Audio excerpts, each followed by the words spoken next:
Until you make the unconscious conscious, it will direct your life and you will call it fate. These are the profound words of Carl Jung, a pioneer who ventured into the deepest territories of the human mind. This single powerful sentence poses a question that echoes through the corridors of our existence, challenging the very foundation of our autonomy. What does it truly mean? It suggests that beneath the surface of our daily awareness there exists a hidden world, a submerged continent of thoughts, feelings and memories that silently steers our course. We believe we are the authors of our own stories, the architects of our destinies, yet so much of what we do may be a script written by forces we do not even acknowledge. Are you truly the one making your decisions, or are there unseen currents deep within your psyche, quietly pulling the strings of your actions and reactions? Consider the choices you make every single day, from the monumental to the mundane. The career path you follow, the partner you choose, the words you speak, and even the ones you hold back. Each of these moments feels like a conscious act, a deliberate step taken on the path of life. Yet what if these decisions are not as freely made as they appear? What if they are the culmination of a lifetime of unheard whispers, of impulses you cannot see, desires you consciously deny, and fears you refuse to admit even to yourself? Today, we embark on a journey into the invisible psychology that governs our choices. It is an exploration of the hidden architecture of the self, a landscape shaped by forgotten experiences and ancient inherited patterns. We will delve into the profound and often unsettling ideas that revolutionized our understanding of what it means to be human. To navigate this complex terrain, we will turn to two of the greatest minds in the history of psychology, Sigmund Freud and his one-time protege, Carl Jung. Their groundbreaking work provides us with two distinct yet equally compelling maps of the unconscious mind, each offering a unique perspective on the hidden forces that shape who we are. This exploration is not merely an academic exercise, it is a personal investigation. By comparing the insights of Freud and Jung, we can begin to uncover the subtle yet powerful influences that operate just beyond the reach of our conscious control. The journey may be unsettling, for it asks us to question our own sense of self-mastery, but it is also a journey of immense potential. For in understanding these hidden forces, we gain the possibility of true freedom, the freedom that comes not from ignoring the unconscious, but from bringing its contents into the light. Stay with this exploration, for it promises a revelation that may change how you see every decision you have ever made.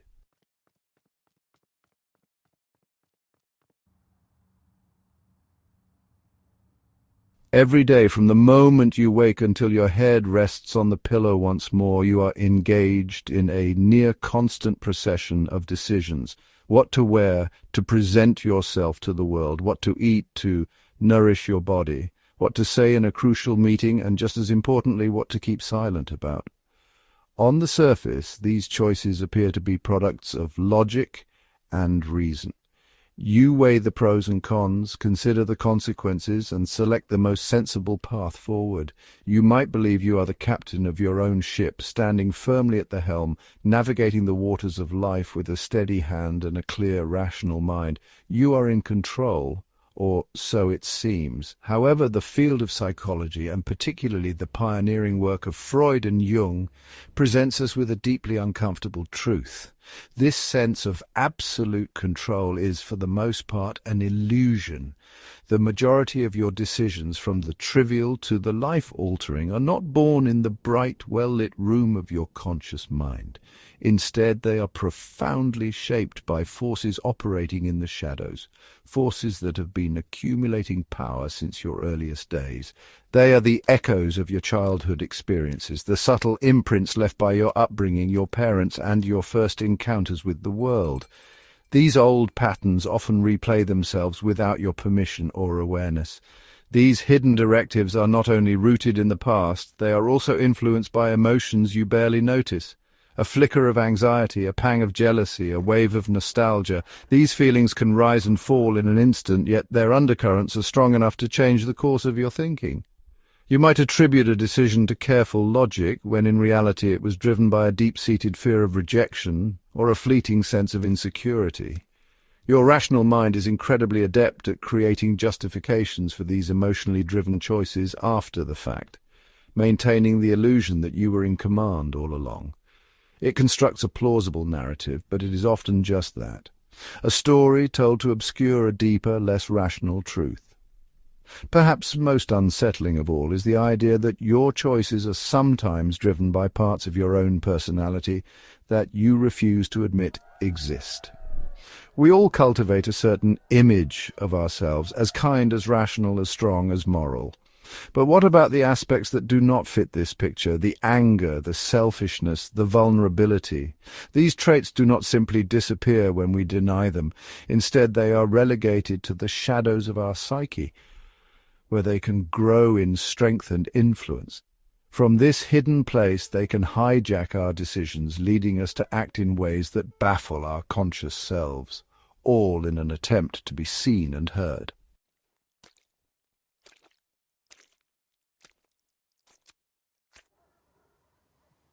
To truly grasp the nature of these hidden forces, we must turn our attention to the two figures who first charted these mysterious inner landscapes, Sigmund Freud and Carl Jung. Though their relationship began as one of mentor and heir apparent, it eventually fractured over fundamental disagreements about the nature of the human psyche. Their split gave rise to two distinct and powerful schools of thought, each offering a different lens through which to view the unconscious.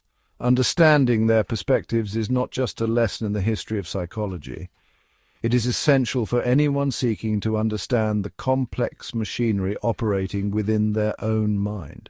Both men agreed on one central point: the unconscious is immensely powerful. Sigmund Freud, the father of psychoanalysis, viewed the unconscious primarily as a repository for repressed thoughts, forbidden desires, and unresolved conflicts, mostly of a personal and often sexual nature. He imagined it as a dark, subterranean vault where society forces us to lock away our most primal urges. For Freud, the mind was a battlefield, a site of constant struggle between three competing agencies. There is the id, the raw, instinctual engine of our being, demanding immediate gratification of its desires for pleasure, aggression, and survival. Opposing it is the superego, the internalized voice of society, our parents and our moral code, telling us what we should and should not do. Caught in the middle of this psychological tug-of-war is the ego, the part of us that we recognize as our conscious self. The ego's unenviable job is to act as a negotiator, attempting to find a realistic and socially acceptable compromise between the relentless demands of the id and the rigid prohibitions of the superego. According to Freud, every decision you make, no matter how simple it appears, is the result of this invisible negotiation. That seemingly rational choice to take a modest holiday instead of quitting your job to travel the world is, in Freud's view, a hard-won treaty between your impulsive id and your responsible superego, brokered by your pragmatic ego. Carl Jung, while initially a devoted follower of Freud, came to believe that this model was too limited. He agreed that a personal unconscious, filled with repressed memories and experiences, certainly existed. However, he proposed that beneath this layer lay something far deeper, older, and more universal: the collective unconscious. This, Jung argued, was a shared reservoir of psychic material inherited from our ancestors, a common human heritage containing universal symbols and themes known as archetypes. Furthermore, Jung introduced the concept of the shadow, the dark side of our personality, composed of all the traits we disown in ourselves. For Jung, the unconscious was not just a cellar of personal demons. It was also a source of profound wisdom and creativity, but one that held great danger if ignored.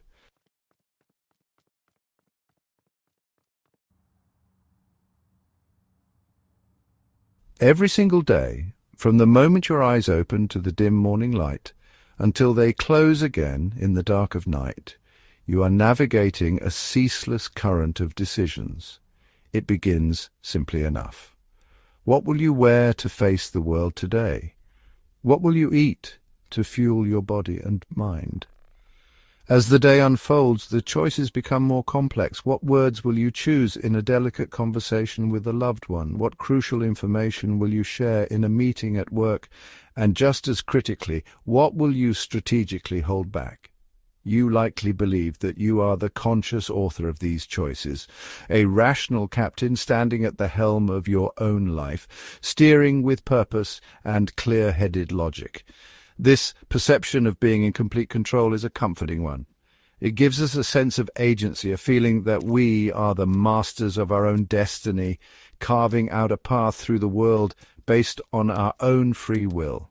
We pride ourselves on our ability to weigh options, to analyze situations, and to arrive at sensible conclusions.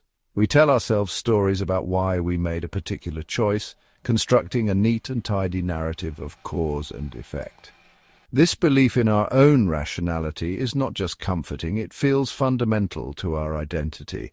It is the story of the self-aware individual, moving through life with intention and self-possession, fully in command of the ship. However, the great pioneers of depth psychology and the scientific discoveries that have followed in their wake suggest something far more unsettling. They propose that this feeling of conscious control is in large part a grand illusion. The vast majority of your decisions, from the most trivial preferences to the most life-altering commitments, are not actually forged in the bright, orderly workshop of your conscious mind. Instead, they are profoundly shaped and directed by powerful, unseen forces that operate in the shadowy depths of your psyche.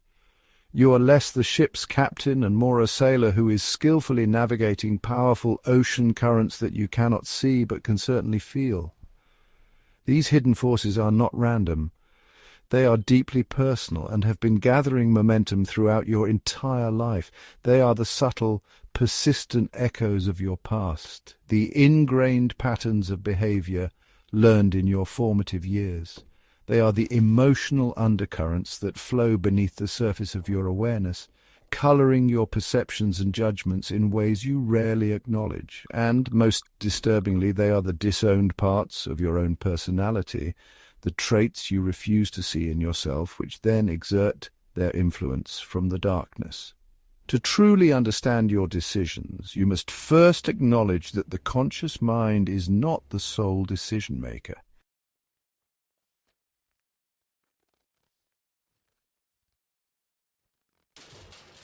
Many of the scripts that guide your adult life were written in the earliest chapters of your story.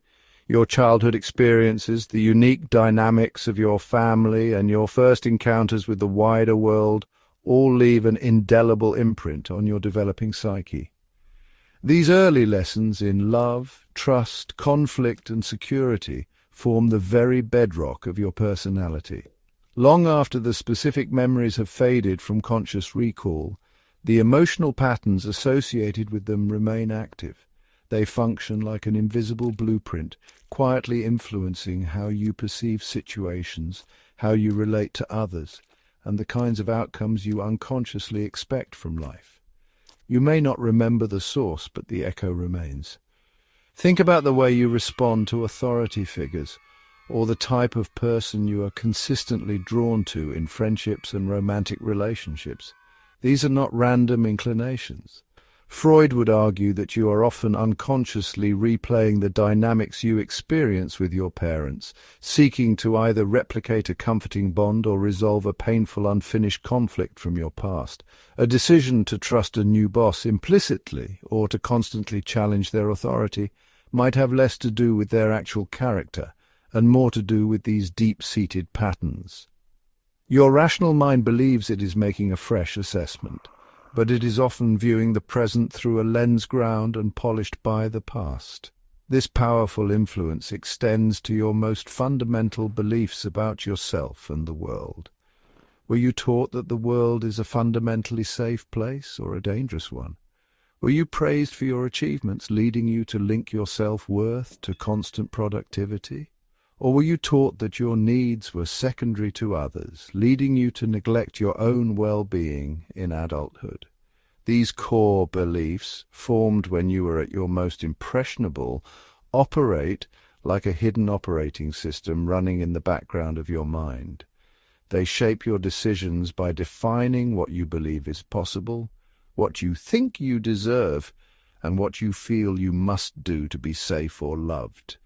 The problem is that these old programs often run automatically, without your permission or even your awareness. They can become outdated or maladaptive, causing you to repeat the same mistakes, find yourself in the same difficult situations, or feel trapped in cycles you cannot seem to break. You might consciously desire a different outcome, a healthier relationship, a more fulfilling career, but your unconscious conditioning pulls you back toward the familiar, even if the familiar is painful. The first step towards breaking these cycles is not to try harder with willpower alone, but to recognize that a force from your history is often silently pulling the strings.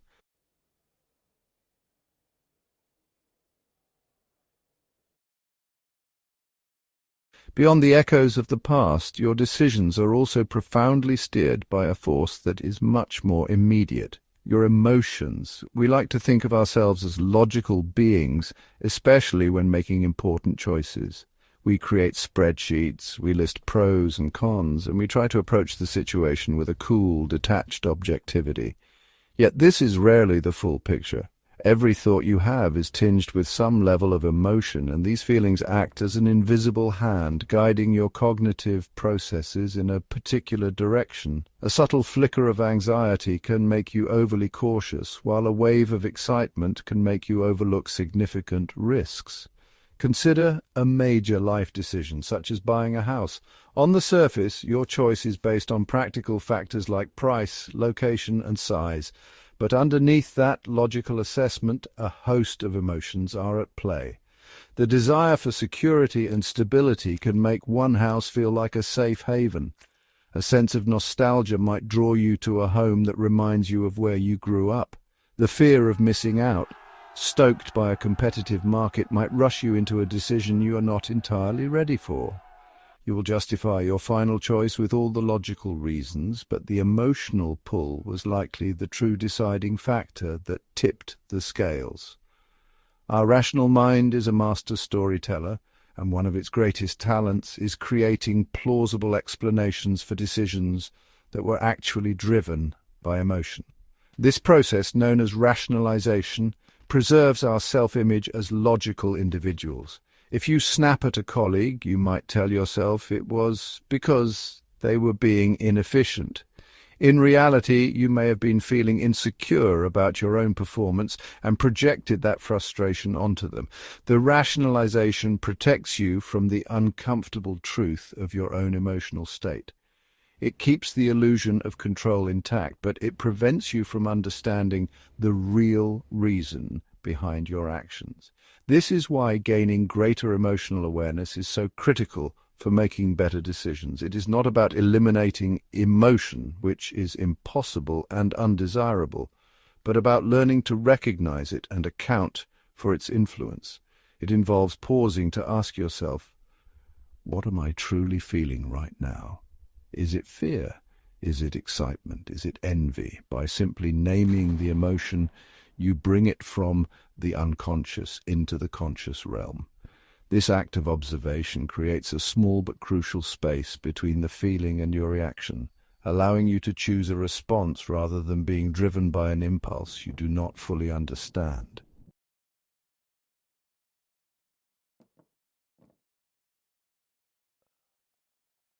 Perhaps the most challenging and mysterious force shaping your decisions comes not from your distant past or your fleeting emotions, but from a part of yourself that you actively deny. Each of us cultivates a specific self-image, a persona that we present to the world and to ourselves. You might see yourself as a kind and compassionate person, as a strong and resilient leader, or as a highly logical and analytical thinker. This conscious identity is important. It gives us a sense of coherence and stability. However, this image is never the complete picture. It is a curated selection of traits we find acceptable. But what happens to the traits that do not fit into this neat and tidy picture? What about the anger you feel but believe a kind person should not express? What about the vulnerability you experience but believe a strong person must hide? What about the irrational impulses you have that a logical person would never admit to? These characteristics do not simply vanish when we ignore or suppress them. Instead, they are pushed into the shadows of our psyche. Carl Jung famously called this collection of disowned traits the shadow, and he warned that it is a powerful and autonomous part of our personality. The problem is that the more we deny and repress these parts of ourselves, the more power they accumulate in the darkness. From this hidden position, the shadow can exert a profound and often disruptive influence over our lives. It can hijack our decisions, causing us to act in ways that are completely contrary to our conscious values. This is why a seemingly gentle person might suddenly erupt in a fit of rage, or a disciplined individual might engage in self-sabotaging behavior. These are not random acts, they are often the result of the shadow breaking through, demanding to be acknowledged. This phenomenon also explains why we sometimes have intensely negative, almost allergic reactions to certain people. Jung would suggest that the qualities that irritate us most in others are often the very traits we have refused to acknowledge in ourselves. This is the process of projection. If you have denied your own ambition, you might find yourself despising ambitious people. If you have suppressed your own dependency, you might be intolerant of anyone who seems needy. Your decision to dislike that person is not a rational assessment of their character. It is your unconscious mind's way of pointing to a part of yourself that you have yet to face.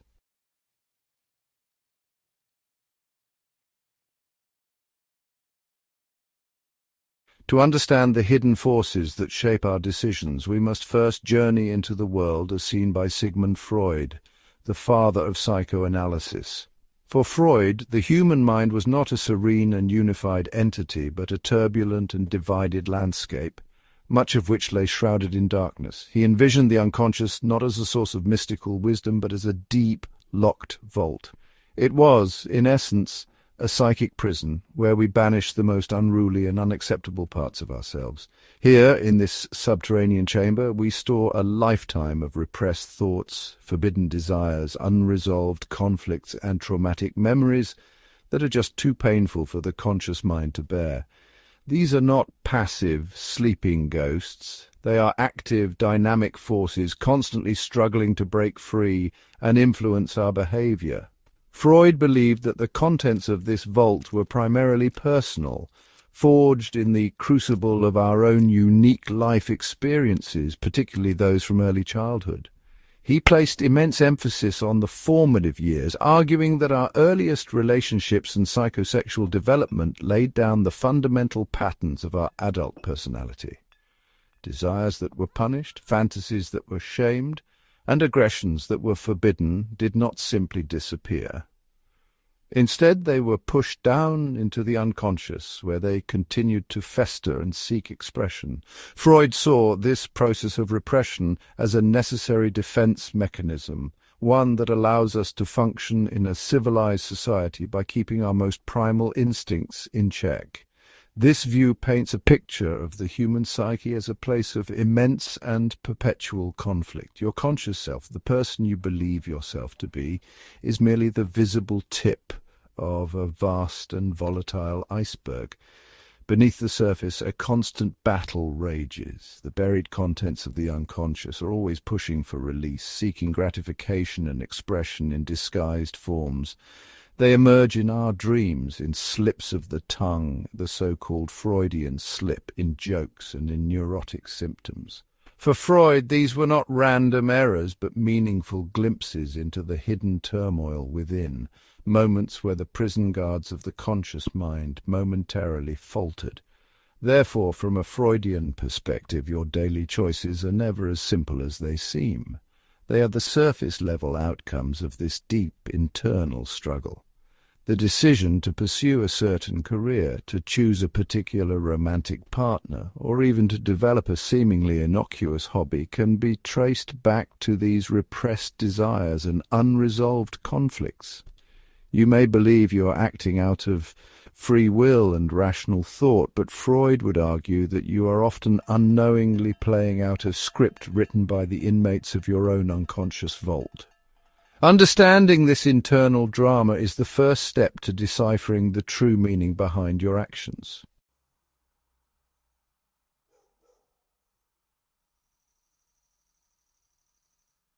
At the very core of Freud's model of the psyche lies a powerful and primitive force he called the id. The id is the most fundamental part of our personality, the raw, instinctual engine that is present from the moment we are born.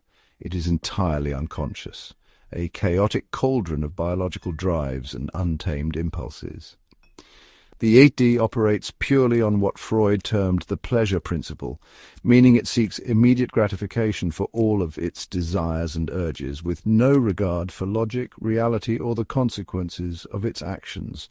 It is the demanding inner child within us all, screaming, "I want what I want, and I want it right now." The id is the wellspring of our most basic survival instincts, our sexual energy, what Freud called libido, and our aggressive drives. It knows no rules, no morality, and no sense of time. It is pure, unadulterated impulse.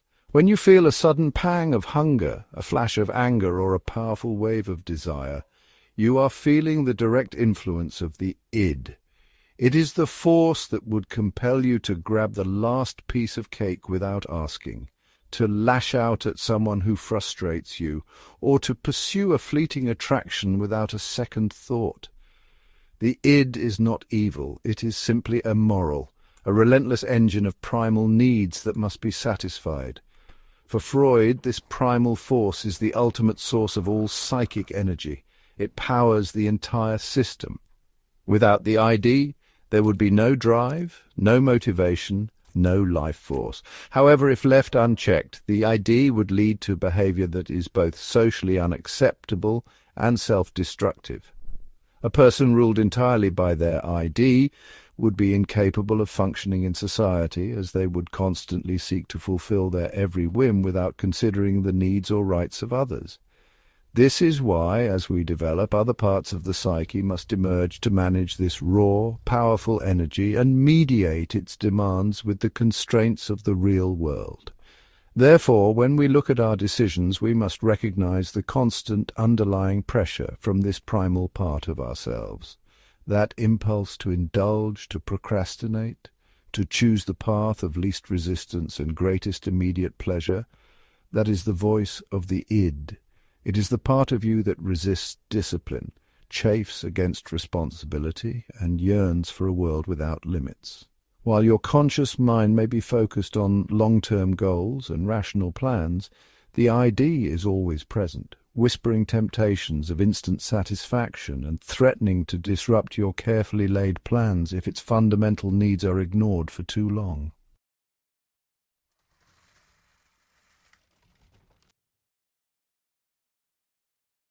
In direct opposition to the chaotic and impulsive id, Freud proposed another powerful psychic agency, the superego. If the id is the devil on one shoulder, urging you to indulge your every whim, the superego is the angel on the other, representing your internalized moral compass. The superego begins to develop in early childhood, typically around the age of 3 to 5. As we absorb the rules, values, and moral standards of our parents and the society in which we live. It is the voice of authority, the inner critic that tells us what we should and should not do. It is the part of us that strives for perfection and judges our behavior against a strict set of ideals. The superego has two main components. The first is the conscience, which holds all the information about what is considered bad behavior. When you do something that violates these internalized rules, it is your conscience that punishes you with feelings of guilt, shame, and remorse. The second component is the ego ideal, which contains the standards of what is considered good and admirable. It is the image of the person you believe you ought to be, the model of perfection you strive to achieve. When you live up to this ideal, the superego rewards you with feelings of pride, self-worth, and accomplishment. Unlike the id, which is entirely unconscious, the superego operates at all three levels of awareness: conscious, preconscious, and unconscious. You might be consciously aware of a moral standard, such as "I should not lie," but you can also be driven by unconscious feelings of guilt for desires you did not even know you had. A particularly harsh or overdeveloped superego can be just as problematic as an unchecked ID. It can lead to crippling perfectionism, low self-esteem, and a constant state of anxiety, as the individual feels they can never live up to its impossibly high standards. It is the relentless inner voice that criticizes your every mistake. In the context of your decisions, the superego acts as a powerful brake on the impulses of the id. It is the force behind your sense of duty, your commitment to your responsibilities, and your adherence to social norms. When you resist the temptation to take a day off work because you have an important deadline, that is your superego at play. When you choose to tell a difficult truth instead of an easy lie, or when you feel a pang of guilt over an unkind thought, you are experiencing the influence of this moral agency.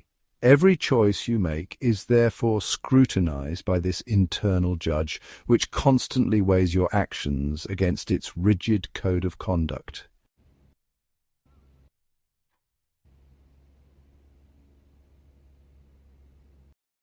And the ego is Freud's conscious self, the mediator between the id's impulses and the superego's demands.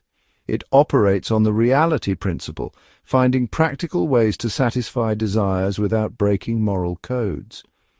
Picture a moment when you're criticized at work. Your ID wants to lash out. Your superego shames you, but your ego keeps you composed and constructive.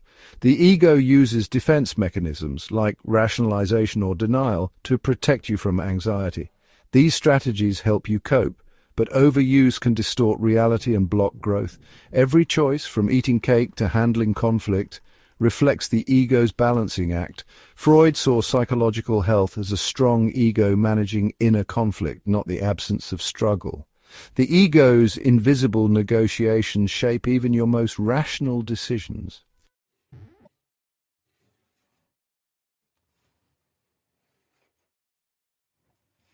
Freud mapped the personal unconscious, but Jung saw something deeper. Jung agreed we each have a personal unconscious, our private storehouse of forgotten memories and repressed desires. But he proposed a second, deeper layer, the collective unconscious. This is not shaped by our individual lives, but is a shared inheritance, connecting us to all humanity. The collective unconscious is a psychic legacy filled with universal patterns and wisdom. Jung believed our choices are shaped not just by personal history, but by these ancient shared forces. To understand ourselves, we must look beyond our own story to the timeless dramas within us all. Our decisions are influenced by both our private past and the collective human psyche.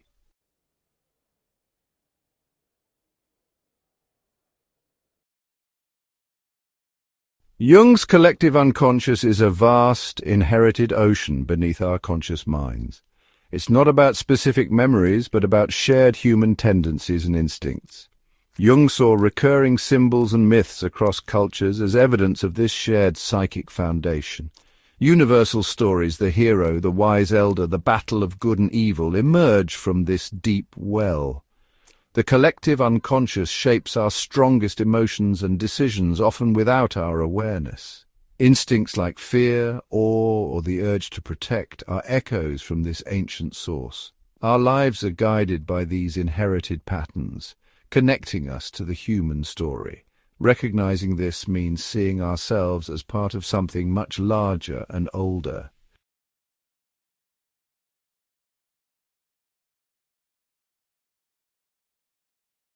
Within the collective unconscious, Jung identified archetypes, universal blueprints for human experience. Archetypes are not specific images, but patterns like the mother, hero, shadow, and self. They shape our dreams, myths, and relationships, influencing our choices and identity.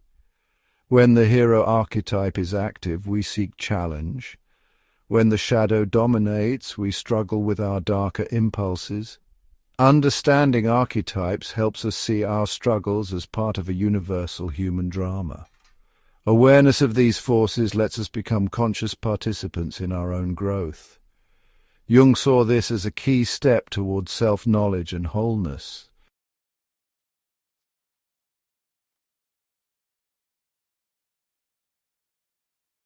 The shadow is the part of ourselves we reject and hide, our anger, fear, and flaws. As we grow, we build a persona to fit in, leaving unwanted traits in the shadow. But the shadow doesn't disappear. It influences us through projection, making us dislike in others what we deny in ourselves. Ignoring the shadow gives it more power, leading to outbursts or self-sabotage. Jung believed facing the shadow is essential, not to be good, but to be whole. By acknowledging our darkness, we gain freedom from its unconscious control. Our decisions become less reactive and more authentic. Wholeness comes from integrating, not denying, our hidden sides.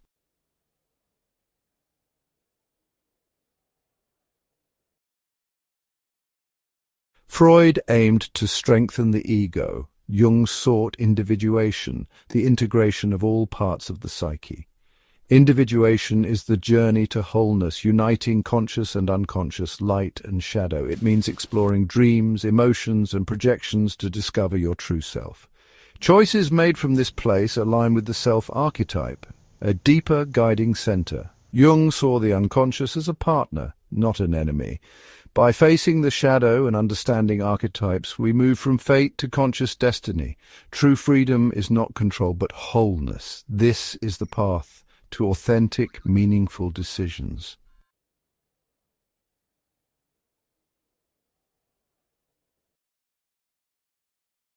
To move from the abstract realm of theory into the concrete world of lived experience, let us consider a real-world scenario. Imagine, if you will, a man named Arthur, a highly successful chief executive officer of a burgeoning tech company. On the surface, Arthur is the very epitome of rational leadership. He is intelligent, driven, and known for his sharp analytical skills. He prides himself on making data-driven decisions, yet he is plagued by a perplexing and costly problem that threatens his company's stability.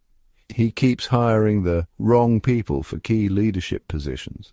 Time and time again, he finds himself drawn to candidates who are charismatic and confident in interviews, only for them to prove unreliable, disruptive, or frankly incompetent a few months down the line.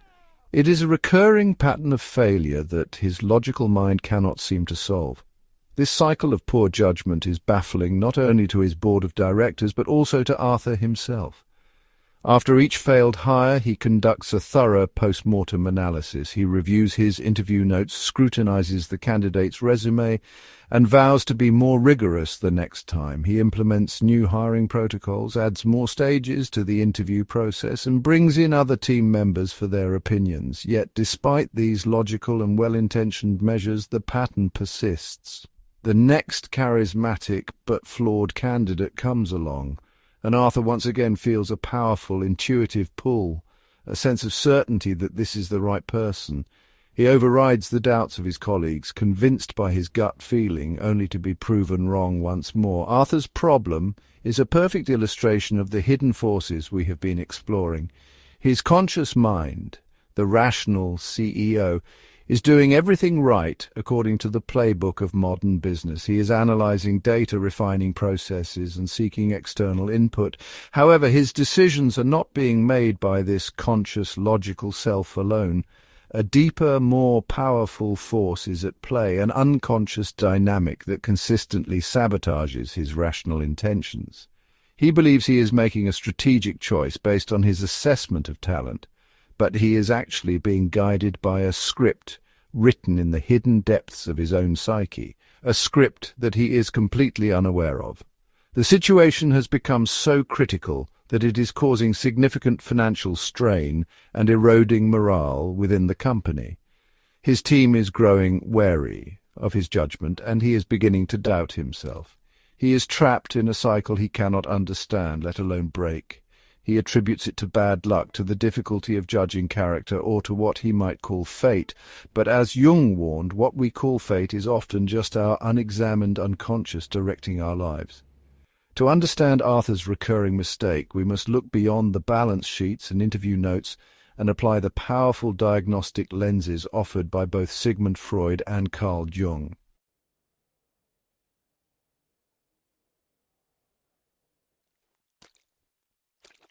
If we were to view Arthur's predicament through a Freudian lens, we would immediately look to his past, specifically to his early childhood and his relationship with his parents. Freud would posit that Arthur is not merely hiring an employee, he is unconsciously attempting to resolve a deep, unfinished conflict from his formative years.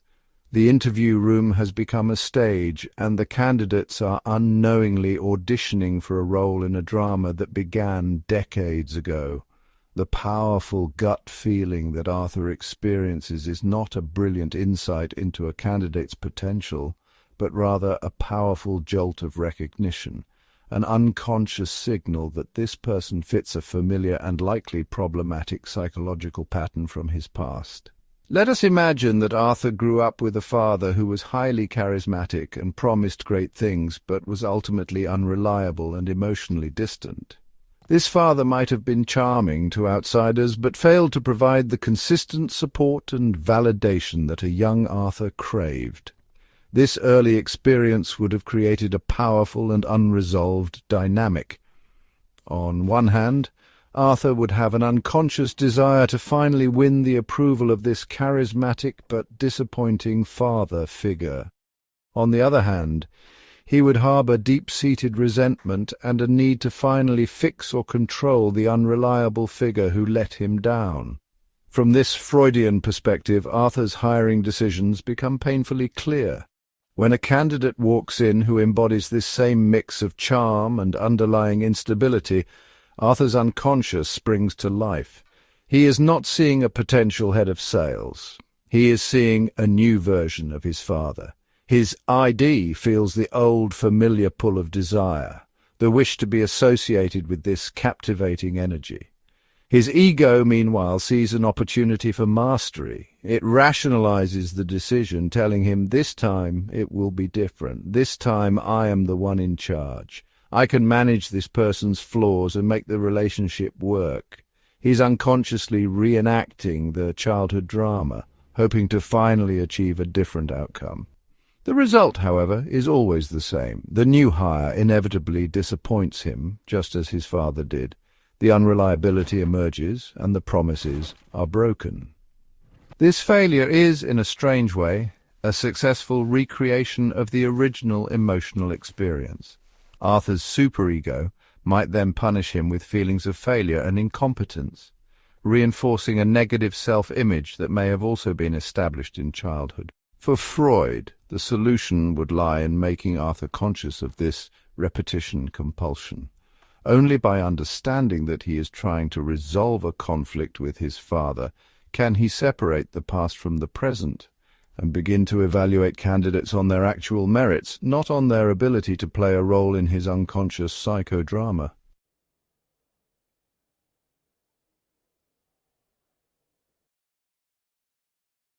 Now let us put on a Jungian lens and examine Arthur's problem from a different angle. While a Jungian analyst would certainly acknowledge the importance of Arthur's personal history, they would look for a deeper archetypal pattern at play. The focus would shift from what is being reenacted to what is being projected. Jung would suggest that the charismatic yet flawed candidates are serving as a screen upon which Arthur is projecting a vital but unacknowledged part of his own personality, his shadow. The intense irrational pull he feels is the allure of seeing a disowned part of himself embodied in another person. Consider Arthur's conscious persona. He is the responsible, analytical, and data-driven CEO. He prides himself on his control, his logic, and his steady leadership. Therefore, his shadow would contain all the opposite qualities: spontaneity, risk-taking, charisma, creativity, and perhaps even a touch of rebellious instability. These are parts of himself that he may have suppressed long ago in order to become the successful, buttoned-down executive he is today. He may unconsciously view these traits as dangerous, unprofessional, or frivolous, and so he has banished them from his own identity. But these qualities do not simply disappear, they live on in his unconscious, yearning for expression. When a candidate walks in who is brimming with this charismatic, risk-taking energy, Arthur is instantly mesmerized. He is not just seeing a potential employee, he is seeing his own lost potential, his own dormant and exciting other half. His conscious ego thinks, this person has the dynamic energy we need to innovate. But on a deeper level, his psyche is saying, there it is, the part of me that I have denied. I must have it. I must bring it into my life. He makes the decision to hire them, not as a strategic business move, but as an unconscious attempt to integrate his own shadow by bringing it into his orbit in the form of another person. The problem with this approach, as Jung would point out, is that you cannot integrate your shadow by hiring it. The projection is bound to fail. Sooner or later, the actual flaws of the real human being he hired become apparent, shattering the idealized image. The candidate's instability, which was part of the initial allure, now becomes a source of immense frustration. Arthur feels betrayed and disappointed, not realizing that he is really disappointed in his own failed attempt to become whole. For Jung, the solution is not to find a better candidate, but for Arthur to embark on the courageous journey of withdrawing his projection and consciously integrating these shadowy qualities, his own creativity, spontaneity, and charisma, into his own life in a healthy way.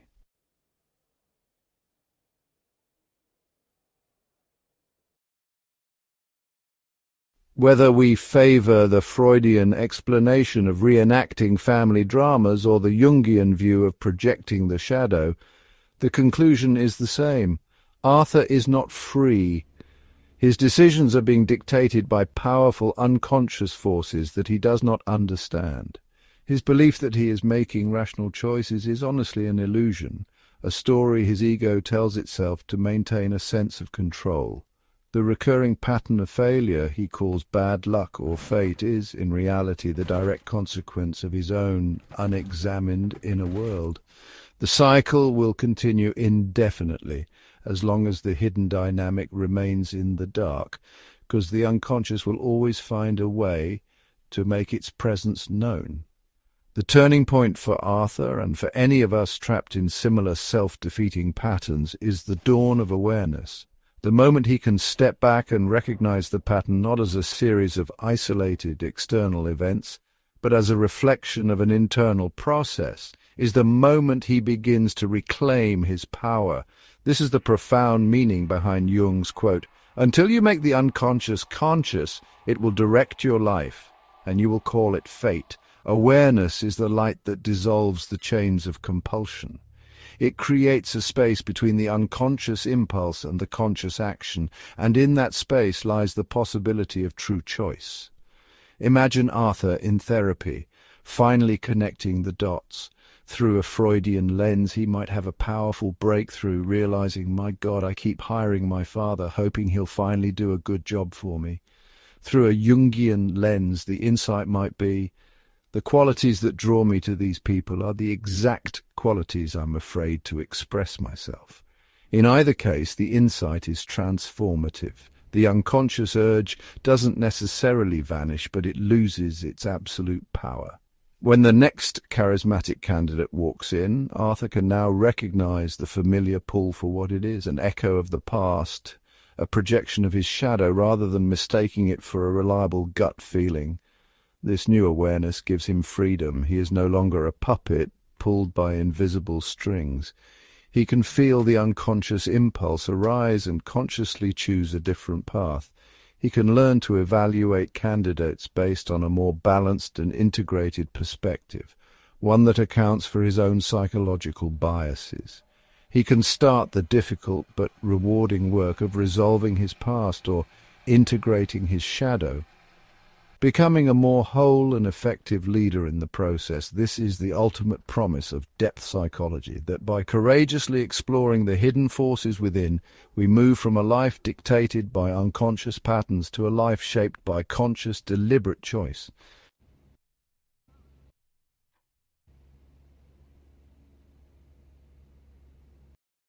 We began this journey with a single profound question.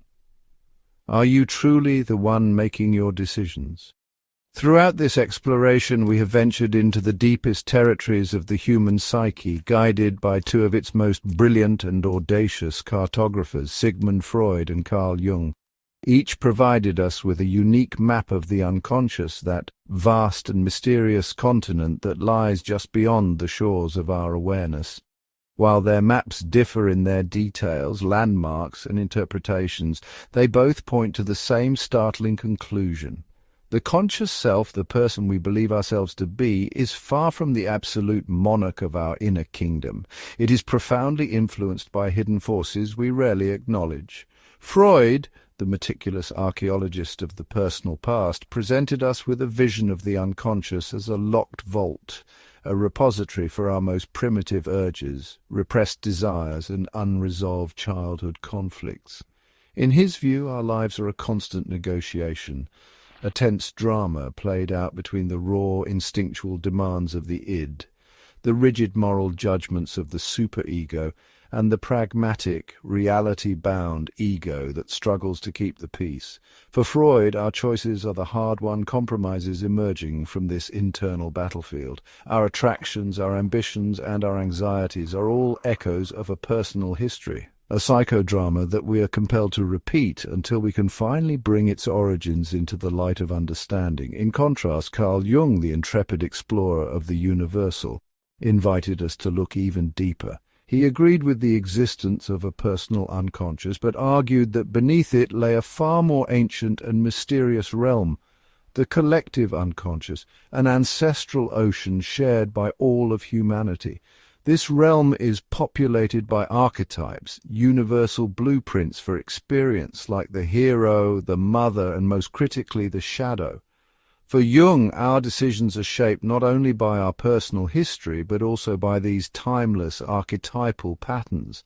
The intense pull we feel towards certain people, ideas, or paths in life is often the call of an archetype, a summons to engage with a part of our shared human heritage, and ultimately a part of our own whole self. We are left, then, with two powerful yet distinct visions of the hidden forces that direct our lives. One sees us as haunted by the ghosts of our personal past, forever reenacting the first acts of our life's play. The other sees us as participants in a grand, timeless and universal drama, guided and sometimes misled by ancient symbols bubbling up from the psychic bedrock of humanity. The question of who was right is perhaps the wrong question to ask. The more fruitful inquiry is to ask what vital truths each of these extraordinary maps can reveal to us about the complex and often contradictory nature of our own minds.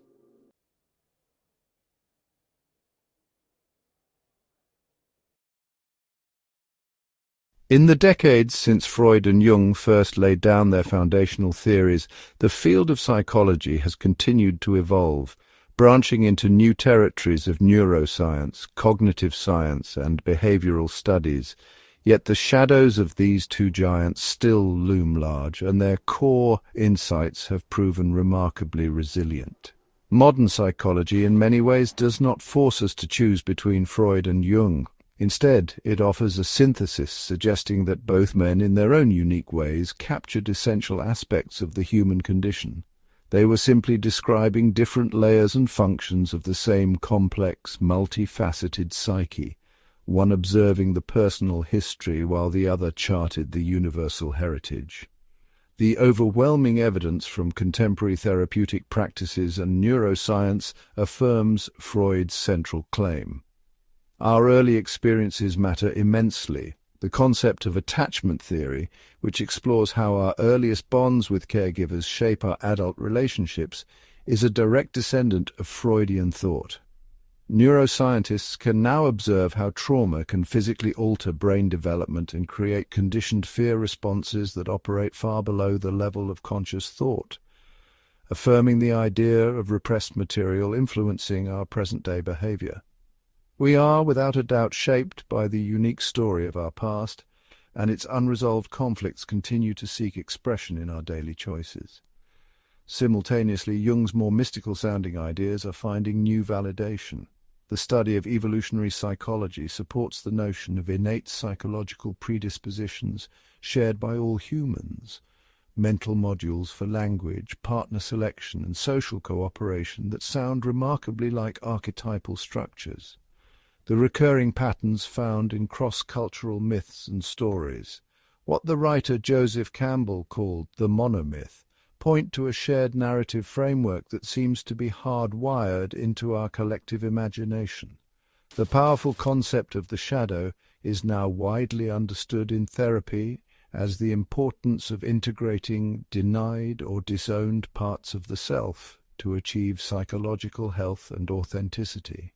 Thus, the modern view suggests that these two perspectives are not mutually exclusive, but are complementary pieces of a larger puzzle. Yes, your unconscious is a vault for your personal repressed history, as Freud insisted. And yes, it is also a gateway to a collective, archetypal world, as Jung proposed. Your decision to pursue a particular career might be driven by a Freudian desire to please a parent, while also being energized by the Jungian archetype of the hero on a quest.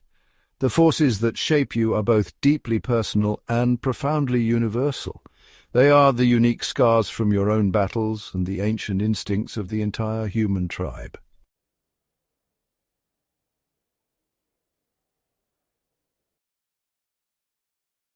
We have journeyed through the labyrinthine corridors of the mind, examining the hidden gears and secret levers that influence our actions. We have seen how the echoes of our past and the ancient whispers of our species can steer our course, often without our knowledge or consent. This brings us back to where we started, standing before the profound and unsettling quote from Carl Jung.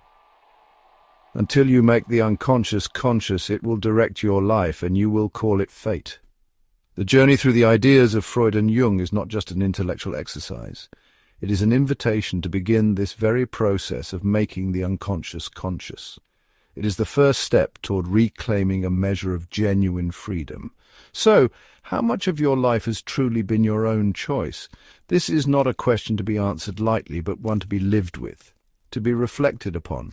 Think back on the major turning points of your life, the career you chose, the partner you committed to, the city you live in. Consider the smaller, recurring patterns, the type of people you are drawn to, the situations you repeatedly find yourself in, the mistakes you make over and over again. Are you able to see, with the new perspective offered by Freud and Jung, the possible influence of a hidden force, an old family dynamic, a disowned part of your personality, an archetypal pull? This question is not meant to induce a sense of helplessness, a feeling that you are merely a puppet of your own psyche. On the contrary, it is meant to empower you. Awareness is the key that can unlock the chains of unconscious compulsion by simply learning to observe yourself with honesty and curiosity, by paying attention to your dreams, your projections, and your irrational reactions. You begin to build a bridge between your conscious self and the vast, powerful world within. You learn to recognize the voice of the ID, the judgment of the superego, the call of the shadow, and in doing so you gain the ability to choose your response rather than being driven by it. Ultimately, the journey to knowing yourself is the most fundamental adventure you will ever undertake. It is the prerequisite for a life of purpose, authenticity, and true freedom. The final question, then, is not one for me to answer, but one for you to carry forward. As you go about your days, making the hundreds of choices that will constitute the rest of your life, you can now ask yourself with a newfound sense of clarity, Am I making this decision freely, or is a hidden part of me, a force I have yet to meet, quietly pulling the strings? The answer and the life that unfolds from it is now more fully in your hands.